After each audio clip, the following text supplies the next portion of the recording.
জাতীয় পতাকা অবমাননার অভিযোগে রাষ্ট্রদ্রোহ মামলায় গ্রেপ্তার বাংলাদেশ সম্মিলিত সনাতনী জাগরণ জোটের মুখপাত্র চিন্ময় কৃষ্ণদাস ব্রহ্মচারীর জামিন শুনানির অনুমতি চেয়ে করা আবেদন নাকচ করে দিয়েছেন আদালত। আজ বুধবার চট্টগ্রাম মহানগর দায়রা জজ মোহাম্মদ সাইফুল ইসলামের আদালত এই আদেশ দেন।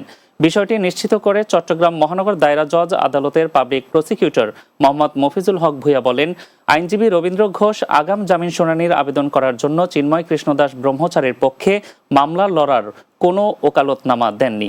এছাড়া চিন্ময়ের পক্ষে ওকালতনামা থাকা আইনজীবী শুভাশিস শর্মা উপস্থিত ছিলেন না। আগামী 2 জানুয়ারি চিন্ময় কৃষ্ণদাস ব্রহ্মচারীর জামিন শুনানির দিন ধার্য করেছে আদালত। চট্টগ্রাম নগরের সিটি কলেজ মোড় সংলগ্ন রেলওয়ের জায়গায় অবৈধভাবে দোকান উচ্ছেদ অভিযান করেছে চট্টগ্রাম রেলওয়ে কর্তৃপক্ষ। উচ্ছেদ অভিযানে নেতৃত্ব দেন চট্টগ্রাম রেলওয়ে নির্বাহী ম্যাজিস্ট্রেট দীপঙ্কর তঞ্চঙ্গা। এ সময় তিনি জানান, দীর্ঘদিন অবৈধভাবে রেলের জায়গাগুলো দখল করে তারা ব্যবসা পরিচালনা করছেন। এজন্য রেলের সুরক্ষা দেওয়াল নির্মাণ করা যাচ্ছে না। উচ্ছেদ অভিযানে সহযোগিতা করেন চট্টগ্রাম মেট্রোপলিটন পুলিশ এবং RNB পুলিশ সহ অন্যান্যরা।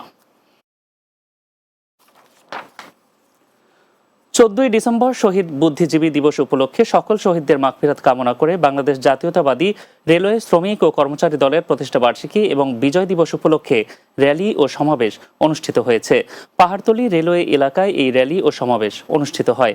সংগঠনের সাধারণ সম্পাদক বীর মুক্তিযোদ্ধা আলহাজ আনম পিয়ার আহমদ ভূঁইয়ার নির্দেশনায় সাধারণ সম্পাদক মোহাম্মদ মমিনুল ইসলাম মামুনের নেতৃত্বে র্যালিটি ও সমাবেশের কেন্দ্রীয় ও চট্টগ্রামস্থ সকল শাখা নেতৃবৃন্দ এ সময় উপস্থিত ছিলেন। র্যালিটি পাহাড়তলী স্টোর ডিপো হতে বিভিন্ন দপ্তর প্রদক্ষিণ করে CCS দপ্তরে এসে শেষ হয়।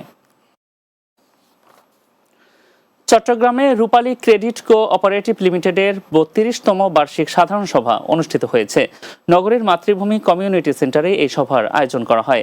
এতে সভাপতিত্ব করেন জনতা ব্যাংকের সাবেক DGM ও রূপালী ক্রেডিট কো-অপারেটিভ লিমিটেডের চেয়ারম্যান আবুল কাশেম। হালিশহর শাখার ব্যবস্থাপক কামরুল ইসলাম টিটুর সঞ্চালনায় সভায় বক্তব্য রাখেন vice chairman Tanvir Kashem, GM Aftab Uddin, GM Abdul Moin সহ অনেকেই।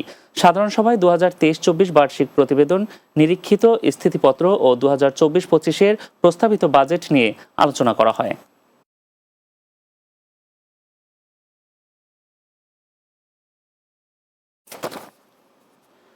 শেষ করব রাতের বাংলা, তার আগে সংবাদ শিরোনামগুলো জানিয়ে দিচ্ছি আরও একবার।